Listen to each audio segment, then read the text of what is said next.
자, 1920년대를 중심으로 우리는 일제강점기에 어떠한 일들이 벌어지고 있었는가에 대해서 살펴보고 있는 중이었습니다. 그러면서 지난 시간에는 1910년대, 20년대를 거치면서 우리나라에 어떠한 종류의 새로운 사상들이 들어왔으며 그로부터 영향을 받아서 어떠한 종류의 사회운동이 전개되었는가에 대해서 이야기를 했었습니다. 예를 들자면 소년운동이 있었고 백정들의 사회적 불평등을 개선을 요구하는 형평운동이라든지 아니면은 또 여성들 근우회라고 하는 좌우합작단체가 만들어진 여성운동이라든지 아니면 또 뭐 있었나? 하나 더 있었는데 여성운동 다음에 뭐였지? 학생운동. 아 학생운동 그 전에 했잖아. 네 갑자기 생각이 안 나네. 뭐였지? 나이스. 여성운동 그리고 그래요. 여성운동 그 다음에 일본의 문화정책에 맞섰던 우리말과 우리 역사에 대한 연구 이런 것들에 대해서 이야기를 했습니다. 그죠? 자 이번 시간에 이제 마지막으로 1910년대 20년대를 거치면서 국내에서 전개되었던 농민운동과 노동운동에 대해서 살펴보도록 하겠습니다. 같이 한번 보도록 합시다. 자 일단은요 흐름을 한번 좀 보도록 할게요. 지금 설명해 주면은 무슨 얘기인지 모르겠지만 수업을 다 듣고 난 다음에는 이런 흐름이구나 라는 걸 이해하시게 될 거예요. 자, 1910년대, 20년대를 거치면서 우리나라에서 경제 분야에서는 식민지 지주제가 강화되고 식민지 공업화가 진행이 됩니다. 우리 지난번에 이런 거 배웠어요. 토지주서 사업이라든지 아니면 산미증식계획 이런 거 배운 기억이 나나요? 네. 아무튼 식민지 지주제의 강화라고 하는 것은 농민들이 몰락을 하게 되고 대부분의 땅을 소수의 지주들이 독점하는 상태를 가지고 식민지 지주제라고 이야기를 합니다.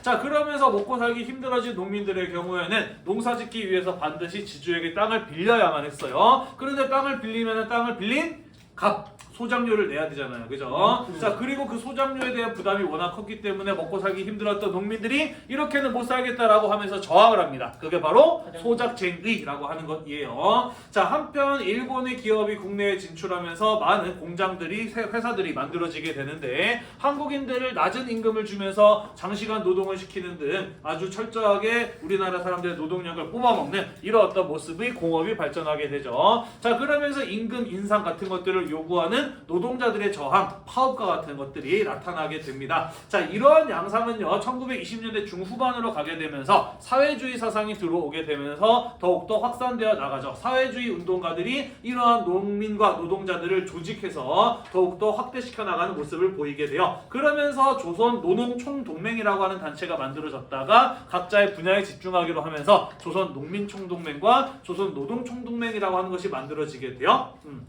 이렇게 각지에서 산발적으로 전개되던 농민운동과 노동운동은 사회주의의 유입에 영향을 받게 되면서 더욱더 조직화되고 확대되는 모습이 나타나게 된다라는 것이에요. 자, 그러자 자신들이 원하는 바를 한반도에서 충분히 뽑아내지 못했던 일본 사회 불안 같은 것들을 잠재우고 싶었던 일제의 경우에는 1930년대로 들어가게 되면서 이러한 사회주의적인 활동에 영향을 받은 농민운동과 노동운동을 탄압하는 모습을 보이게 되고요. 이런 일제의 탄압에 맞서서 농민운동과 노동운동은 더욱더 과격해지게 됩니다. 그러면서 일본이 정해놓은 합법이라고 하는 선을 넘어서는 비합법적인 성향을 보이게 될 뿐만 아니라 더욱더 사회주의와 공산주의의 영향을 강하게 받은 농민과 노동자들을 중심으로 사회주의적, 공산주의적 목표, 계급혁명을 이루고자 하는 계급투쟁적 성격을 띄어가게 됩니다. 그러다가 1937년 일본의 경우에는 중일전쟁이라고 하는 것을 일으키게 되어 전쟁의 상황이 터지게 되면서 국내에서 이러한 어떤 사회적인 소요 그리고 노동자와 농민의 저항 이런 것들을 철저하게 탄압할 필요가 있었죠. 그러면서 이후에 노동운동과 농민운동 모두 일제히 강력한 탄압하에 점차 침체되어가는 이런 어떤 모습들을 보이게 됩니다. 자, 그래서 우리는 이번 시간에 농민으로서 노동자로서 자신들의 이익과 권리를 지키기 위한 운동에는 어떠한 것들이 있었는지에 대해서 함께 이야기를 해보도록 하겠습니다. 어딜 가니 근데?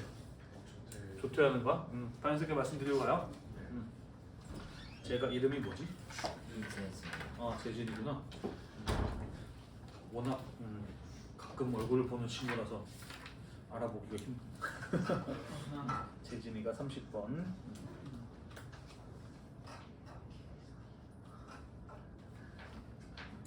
그리고 지금 자리에 없는 학생이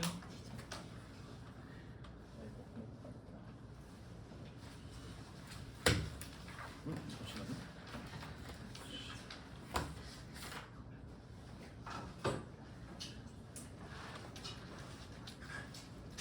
아이 출석부가 이게 체크가 힘들어.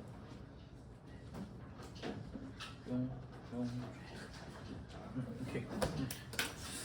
자, 같이 한번 그 내용을 살펴보도록 하겠습니다. 먼저 농민운동부터 살펴보도록 할게요. 자, 식민지 지주제가 강화되었습니다. 방금 선생님이 이야기했죠, 그죠? 일제 혹은 소수의 지주에 의해서 한반도 대부분의 토지가 독점된 상황이라고 이야기를 했습니다. 자, 그러면서 절대다수의 농민들의 경우에는 남의 땅을 빌려서 농사를 지어야 하는 소작농이 되었다라고 이야기를 하였어요. 이러한 모습은 1910년대 토지조사사업 그리고 1920년대의 산미 증식 계획에 힘입어서 더욱더 심화되었다라고 볼 수가 있습니다. 토지조사 사업 뭐였는지 대충 기억나나요? 땅을 가지고 있는 사람한테 이렇게 제한된 기간을 주고 복잡한 구비 서류를 제출해서 자기 땅임을 증명하라라고 했던 게 바로 토지조사 사업이었어요. 그죠? 그래서 기한 내에 자기 땅이라고 신고하지 못했던 농민들의 경우에는 그 땅들을 빼앗기게 되었다라고 이야기를 했습니다. 기억이 나시죠? 그죠? 자, 그래서 농민들이 토지를 잃고 소작농으로 전락하거나 혹은 해외로 이주하게 되었다라고 이야기를 했고요. 산미 증식 계획은 우리나라에서 더 많은 쌀을 가져가기 위해서 더 많은 쌀을 생산해 내려고 했던 일본의 경제 정책이었어요. 하지만 그 과정에서 더 많은 쌀을 생산해 내기 위한 수리 시설을 만드는 비용이라든지 아니면 종자 개량의 비용들 이런 것들을 고스란히 농민들한테 부담시킴으로써 오히려 농민들의 삶은 더욱더 어려워졌다 라는 이런 이야기를 했습니다.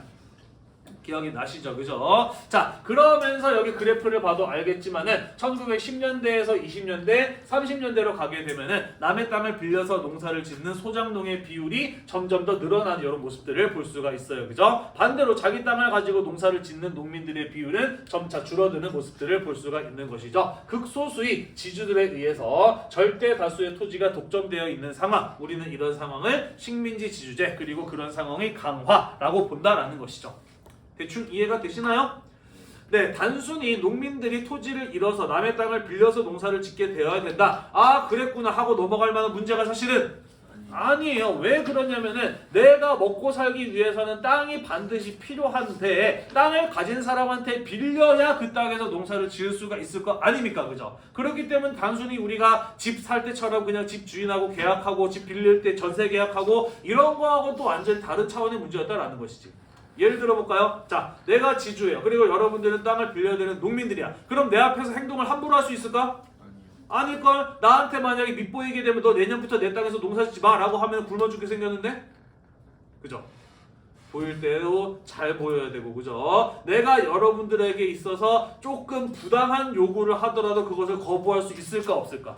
없어요. 그죠? 조금 부당하지만 그래도 참고 넘어갈 수밖에 없는 겁니다. 그죠? 완전한 경제적 지배, 경제적 종속 같은 것들이 이루어지게 되었다라고 볼 수가 있는 것이에요. 이해가 되나요?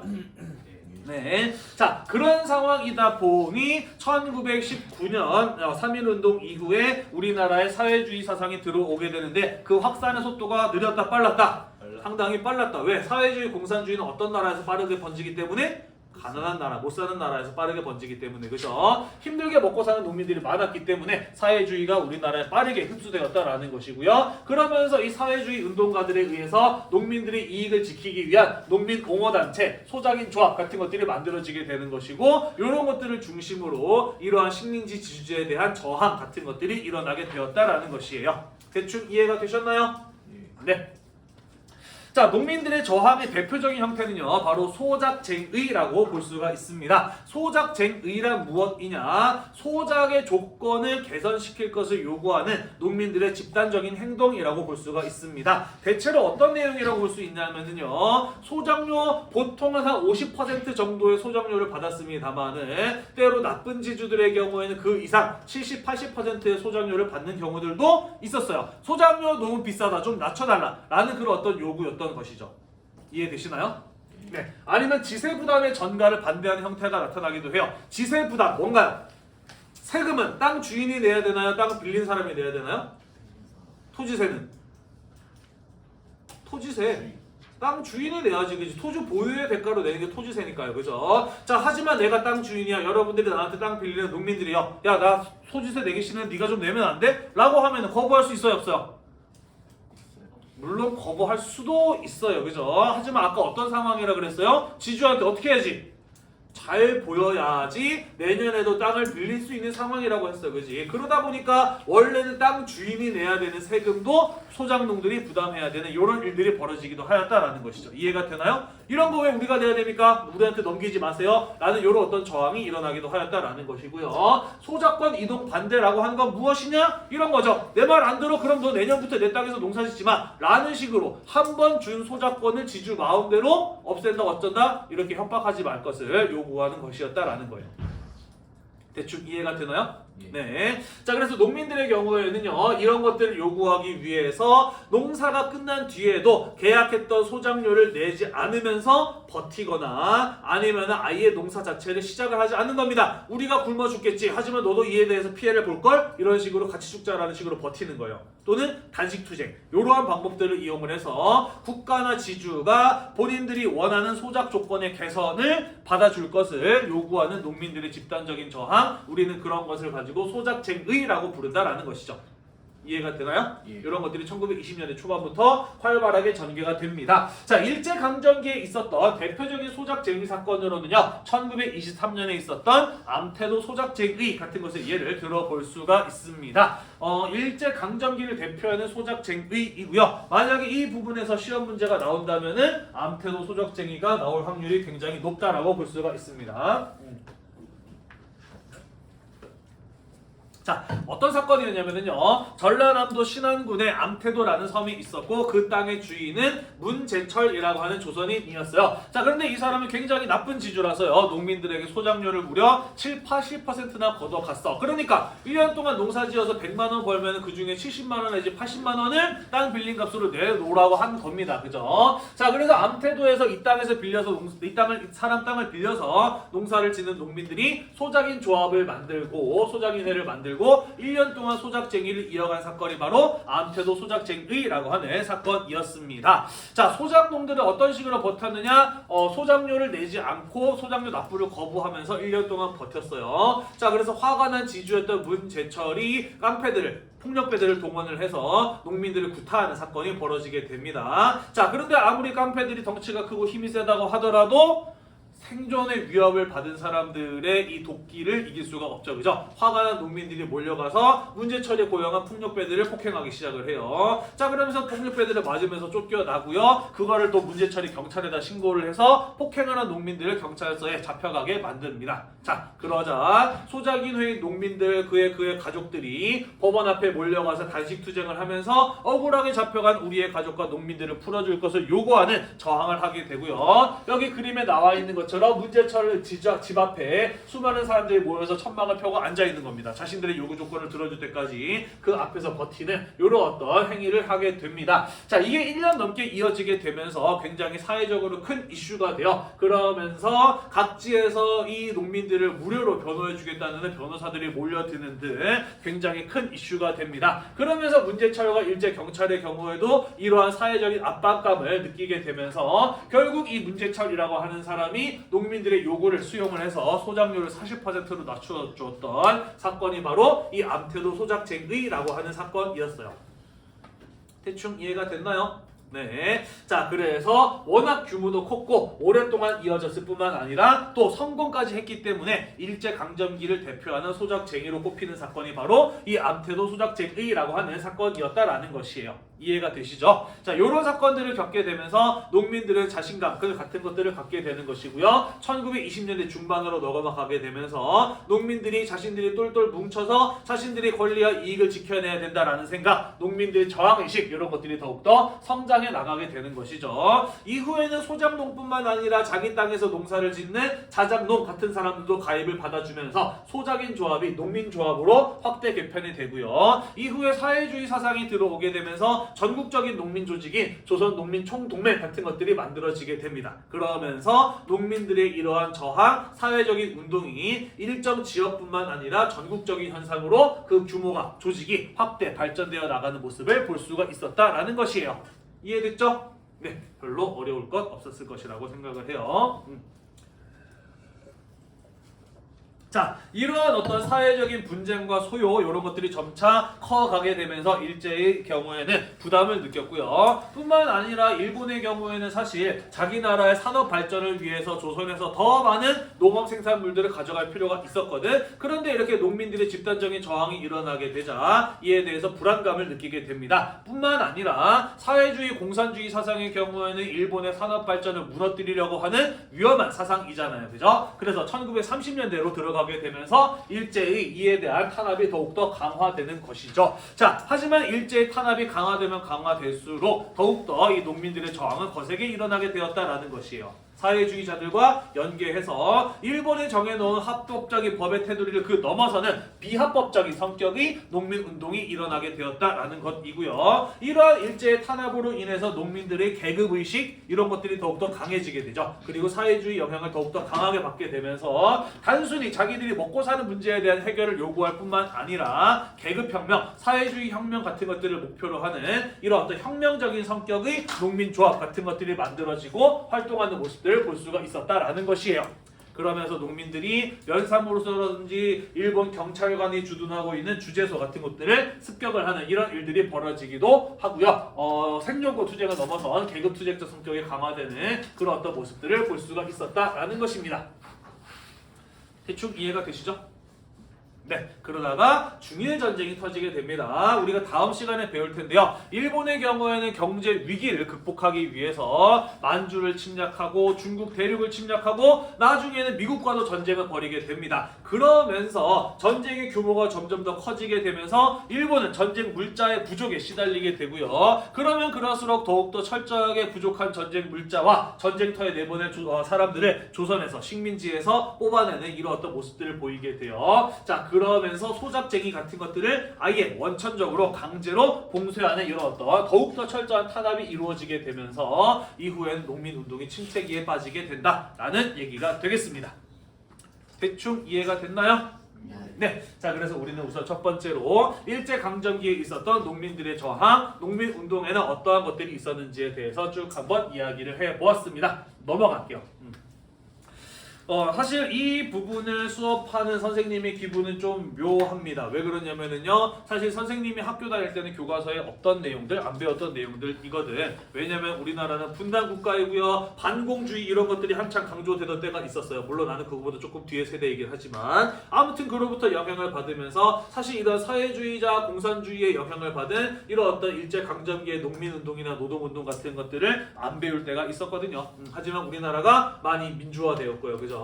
그리고 북한과의 관계도 점차 개선이 되면서 이런 내용들이 조금씩 교과서에 들어가고 있구나 라는 사실을 선생님이 굉장히 기쁘게 받아들이고 있습니다. 다만 요즘 뉴스를 보면서 이런 얘기 좀 해도 되나? 현재 정권이 추진하는 여러 가지 이념적인 어떤 대결 구도 이런 것들을 보면서 나중에는 또 교과서에서도 이런 내용들이 빠질 수 있지 않을까라고 하는 불안감이 좀 들기는 해요. 그죠? 홍범도도 교과서에서 뽑아내려고 하는 마당에 그지? 이런 거 당연히 나중에 뽑히지 않을까? 네, 아님 말고요. 네, 아무튼 꽤 중요한 역사적인 사실이거든요. 우리 같이 한번 좀 더 집중해서 노동운동 분야도 같이 한번 보도록 하겠습니다. 자, 일본 기업이 우리나라에 진출하면서 많은 공장과 회사들이 만들어지게 되죠. 그러면서 공장과 거기에 고용된 노동자들의 숫자가 증가하게 되는데 일본 기업들은 우리나라에서 고용한 한국인들한테 월급을 많이 주고 싶을까, 조금 주고 싶을까? 당연히 조금 줘서 자기들의 이윤을 더 많이 창출하고 싶었겠죠. 그죠? 자, 그래서 한국인 노동자들의 경우에는 열악한 노동 환경과 장시간 노동 같은 것들에 시달리면서도 낮은 임금을 받아야 했는데 우리들만 그러면은 그래도 좀 견디겠는데 일본인들과 똑같은 시간 똑같은 일을 해도 그보다 적은 임금을 받는 이런 어떤 민족 차별 같은 것들도 겪어야만 했다라는 것이죠. 자, 그래서 이에 대해 저항을 하는 노동운동 같은 것들이 나타나게 되었다라는 것이고요. 마찬가지로 사회주의가 보급이 되면서 이런 농민들뿐만 아니라 노동자들에 대한 조직화 같은 것들이 이루어지게 되면서 점차 노동운동이 활성화되는 이러한 모습들이 1920년대 초반에 나타나게 되었다라는 것이에요. 이해되죠? 다 쓰셨나요? 넘어가도 되겠죠? 네, 뭐 별로 어려운 내용은 없을 거라고 생각을 합니다. 왜 갑자기 여기로 거꾸로 눌렀구나. 자, 자, 그래서 1920년대 초에 보면은요, 노동자들이 자신의 생존권을 보장해 줄 것을 요구하는 성격의 노동운동이 활발하게 일어나게 됩니다. 자, 노동자들이 선택을 하는 방식, 노동자들이 주로 노동운동을 전개해 나갔던 대표적인 방식은 무엇이냐면은 바로 파업이라고 하는 수단이에요. 파업이 뭔가요? 그죠. 일 안 하고 버티는 겁니다. 그죠. 그러면 노동자들도 일 안 하는 동안 월급을 받지 못하고 일자리를 잃어버리게 되면서 생존의 위기를 겪게 되지만 그 과정 속에서 공장을 운영하지 못해서 이윤을 창출하지 못하는 기업가들도 마찬가지로 경제적 타격을 받게 되죠. 그죠. 그래서 비록 자신들의 희생이 있긴 하지만 그럼에도 불구하고 자신들이 원하는 바를 이뤄내려고 했던 저항이 바로 파업이라고 하는 수단이었다라는 것이죠. 대충 이해가 되시죠? 자, 그러면서 노동시간을 줄여줄 것, 임금을 올려줄 것, 작업 환경을 개선할 것들을 요구하는 이런 어떤 파업들이 일어나게 되는데 1920년대 초에 있었던 대표적인 파업으로는 부산 부두 노동자의 파업이라든지 경성 인력거꾼 파업. 인력거가 뭐죠? 인력거? 그 사람이 끄는 마차 같은 거지, 그지? 아직까지 뭐 택시나 뭐 이런 것들이 없던 시기에 시내에서 많이들 이용하던 교통수단이었죠, 그죠? 그런 거 소설 제목 뭐였지? 왜 설렁탕을 사는데 먹지를 못하니? 운수 좋은 날. 요즘에 교과서에 이런 거 안 나오나? 나와요. 네. 진짜로? 네. 왜 설렁탕을 사는데 먹지 못하니 이거 나와? 왜 딸내들 근데 왜 전혀 중학교 때 배운 거 아니에요? 중학교 때 배워요? 이거 영화 보지 않았어? 중학교 때 배운 것 같은데. 그러니까 그 남편이 이렇게 이제 막 오늘따라 되게 막 손님이 많고 장사가 잘 된다라고 네, 하는데 네. 집에 왔는데 와이프가 가지 말라고 했는데 장사 잘 되는 왜 내가 장사 못하게 하면서 막 뿌리치고 나가서 돈 많이 벌라고 설렁탕 사왔는데 마누라가 죽어 있었던 뭐 이거 본 적 있죠, 그죠?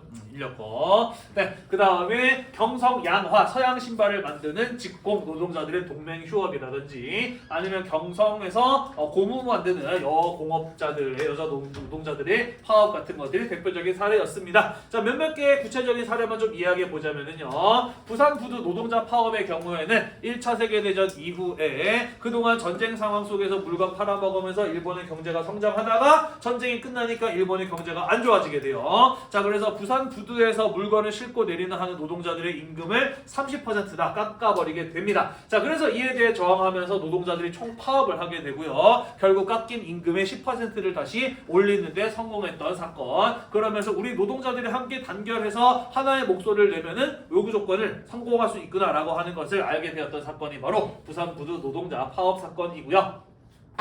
경성 고무여공의 파업의 경우에는 임금 삭감에 여성 노동자들이 항의를 하자 이들에 대해서 특히나 무례하게 대했던 감독들이 있었대요. 그래서 이런 사람들의 해고를 요구했는데 일본에서 일제 경창들이 이런 어떤 여성 노동자들의 파업에 대해서 강제 해산 등 탄압을 가하게 되는 것이고요. 이후에 이 경성 고무여공들뿐만 아니라 다른 여러 노동자 단체들과 함께 집단적인 파업을 해나가게 됩니다. 그러면서 결국 열흘 만에 회사 측에서 완전히 요구 조건을 수락을 하고 파업에 참가했던 노동자들의 재취업이 전원 결정되었던 사건이 바로 경성 고무여공의 파업이라고 하는 사건이었어요. 이렇듯이 1920년대 초에는 노동자들의 생존권과 관련되는 이 근무 환경이라든지 노동 조건과 관련된 이런 것과 관련된 파업들이 주로 일어났었다라는 것이고요. 하나만 더 이야기해 보자면은 부산을 제외한 나머지 파업과 휴업의 경우에는 전부 다 어디에서 일어났나요?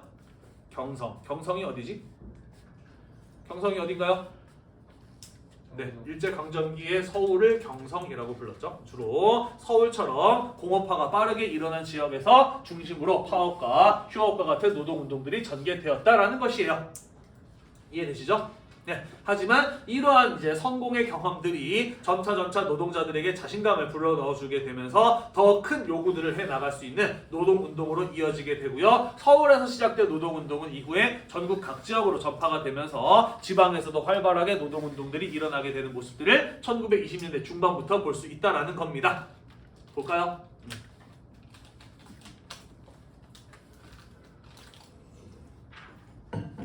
자, 그러면서 1920년대 중반 이후에 가게 되면은 노동운동에 참가하는 인원도 늘어나게 되고요. 지역도 서울뿐만 아니라 전국적으로 확산되는 모습들을 볼 수가 있었습니다. 자, 1920년대 중반 이후에 대표적인 노동운동을 꼽아보자면은요. 목포 제유공장의 노동자 파업이라든지 영흥 흑양광산 노동자들의 파업 같은 것들을 꼽아볼 수가 있습니다. 제유, 기름 만드는 회사고요. 흑연은 뭐죠? 흑연 여러분들 필통에 다들 들어있지 않나요? 연필심. 그래서 연필심이죠, 그죠? 이런 거 만드는 공장에서의 광산에서의 노동자들의 파업이 있었습니다.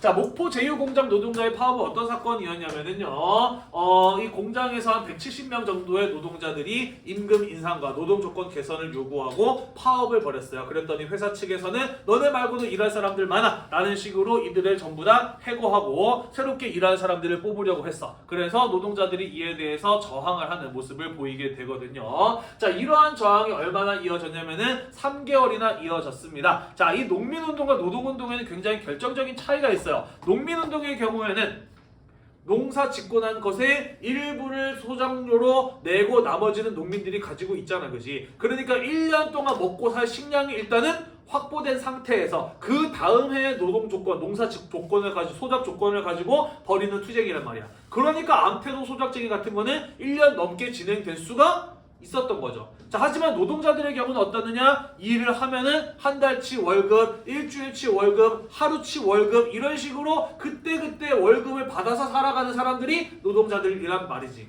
다시 말해서 파업을 하는 순간 월급을 못 받게 되고 이 사람들은 먹고 살 길이 막힌 상태가 된다라는 거예요.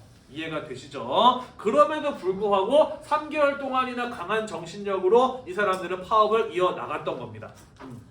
자, 규모도 컸고요. 기간도 오랫동안 이어지게 되면서 사회적으로 큰 이슈가 됐습니다만은 결국에는 버티다 못했던 파업에 참가한 노동자들이 공장을 파괴하는 등 아주 과격한 행동을 하게 되고요. 결국 일본 기업가가 회사 사장이 일본 경찰에게 이들을 신고하게 되면서 체포되고 그리고 끝이 나게 되었던 사건이 바로 목포 제휴 공장 노동자의 파업이라고 하는 사건이었습니다.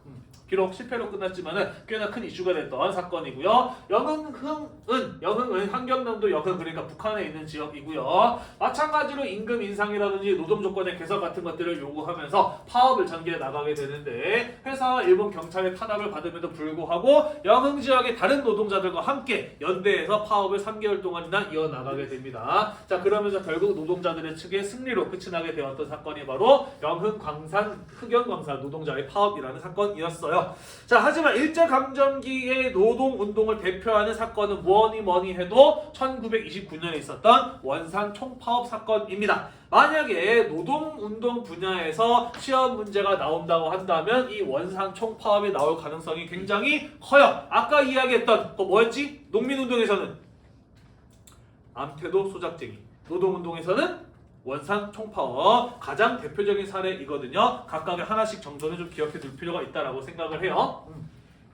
일제강점기 최대 규모의 파업이었습니다. 원산에는 영국인이 운영하는 석유회사 라이징선이라고 하는 회사가 있었는데 거기에 고용된 일본인 관리자가 한국인 노동자들을 무시하고 차별하고 구타하는 일이 잦았습니다. 자, 그래서 이에 대한 책임자 파면과 생활조건 개선 같은 것들을 요구하면서 파업이 시작됐고요. 회사 쪽에서는 노동자들의 요구를 들어주겠다라고 해놓고서는 3개월 동안이나 그 약속을 지키지 않습니다. 자, 그래서 화가 난 노동자들이 항의를 하자 일본 경찰들을 동원해서 노동자들을 탄압을 하게 되는 것이죠. 자, 그래서 사회주의의 확산 등으로 인해서 조직화되어 있었던 노동자들이 단결해서 행동을 하게 됩니다. 원산 지역의 노동연합회가 주도해서 이 라이징선 노동자들 뿐만 아니라 원산의 다른 노동자들까지 함께 파업에 동참하게 되면서 그 규모가 원산 전체로 확산되어 나가는, 그러면 수많은 사람들이 파업에 동참하는 이러한 사건이 일어나게 되는 것이고요. 이것이 워낙 큰 규모였기 때문에 세계적으로도 이슈가 돼서 다른 나라의 노동단체들도 너희가 잘 됐으면 좋겠다라는 격려와 지지도 보내왔던 사건이고요. 아까도 이야기했듯이 사실 파업을 하게 되면 임금을 받지 못하기 때문에 버티기가 굉장히 힘들었음에도 불구하고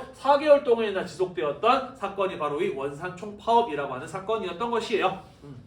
자, 그렇지만 4개월 넘게 지나게 되면서 노동자들의 생활고가 점차 심해지게 되고요. 경찰과 군대의 깡패까지 동원했던 일제와 회사 측의 탄압으로 인해서 결국 노동자들의 요구 조건을 관철하지 못하고 패배로 끝나게 되었던 사건이 바로 원산 노동자 총파업이라고 하는 사건이었어요. 일제강점기 최대 규모의 파업이었고요. 합법적인 법의 테두리 안에서 자신들의 권리를 요구했던 사건입니다. 그러다 보니 아무래도 파업이 이런 식으로 합법적인 법의 테두리 안에서 싸우다 보면은 이런 어떤 회사 측과 그리고 일제랑 맞서 싸워서 승리를 거두기가 어렵다라고 하는 것을 인식하게 된 계기이기도 해요. 그러면서 1930년대로 넘어가게 되면서 합법적인 법의 테두리를 넘어서는 노동운동으로 이어지게 되는 것이고요. 원산 지역을 넘어서 전국적인 노동자들의 단결 행동 같은 것들을 촉구하게 되는 계기가 되었던 것이 또 이 원산 총파업이라고 하는 사건이었다라는 것이에요. 이해가 되시죠? 네.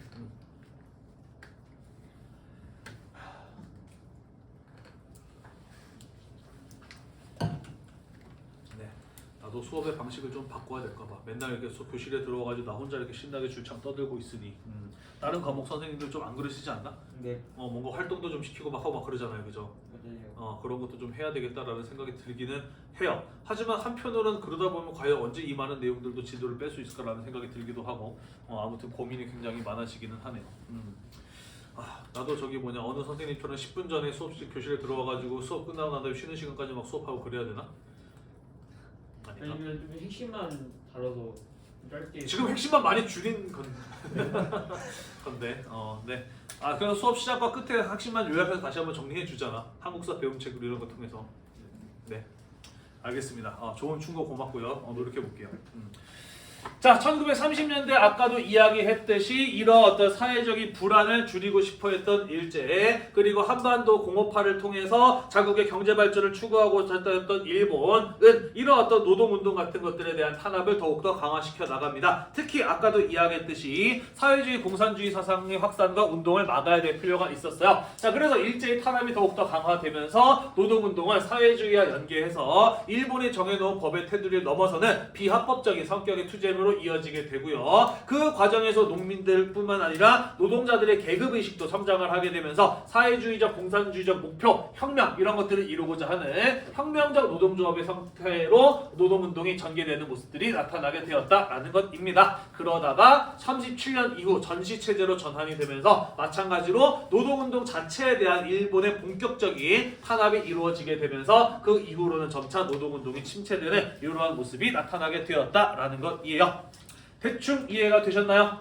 네. 자, 그래서 우리는 이번 시간에 1920년대와 30년대를 중심으로 전개되었던 농민운동과 노동운동에 대해서 쭉 한번 살펴보았습니다. 여러분들도 언젠가 누구에게 고용이 되어서 임금을 받아서 살아가야 되는 노동자가 될 것이에요. 그죠? 자, 그리고 그 과정에서 여러분들이 만약에 불합리한 것 같은 것들을 느끼게 되었다라고 한다면 이런 어떤 파업을 통해서 자신들의 어떤 요구라든지 사회적인 권리라든지 이런 것들이 일어나갈 줄 아는 그런 사람들이 되었으면 좋겠다라고 생각합니다. 수고하셨고요. 우리 다음 시간에는 이제 1940년대로 넘어가면서 어떠한 일제 식민 지배 방식의 변화가 일어나게 되는지 세계사적인 흐름에서부터 같이 한번 살펴보도록 하겠습니다. 오늘도 공부하느라고 대단히 고생이 많으셨고요. 이 영상이 여러분들의 공부에 도움이 되셨다면 구독과 좋아요 잊지 말고 눌러주세요. 수고했습니다.